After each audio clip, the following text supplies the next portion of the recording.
हा आहे कडा. कड्यामधील नगर साबडखेड आष्टी रोड. ह्या रोडचं काम करताना ज्या साईडला गटरी बनवलेत त्या गटरींना हे असे पाईप लावलेले होते पावसाचं पाणी जाण्यासाठी. हे असे पाईप लावलेले आहेत.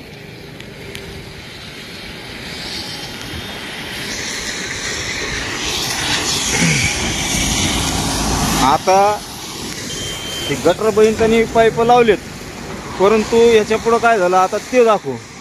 आता पलीकडची बघितली बाजू, गटर बनितांनी पाईप लावलेले आणि पाईप मोकळे पाणी जाण्यासाठी.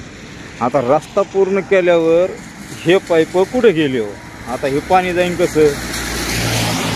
तेव्हा पाणी जाणार कसं? आता हे कोणते हुशार इंजिनियर अधिकारी कोण असेल त्यांनी नाही हे पाण्या जाण्यासाठी काय ते योग्य तो पर्याय लवकरात लवकर करावा.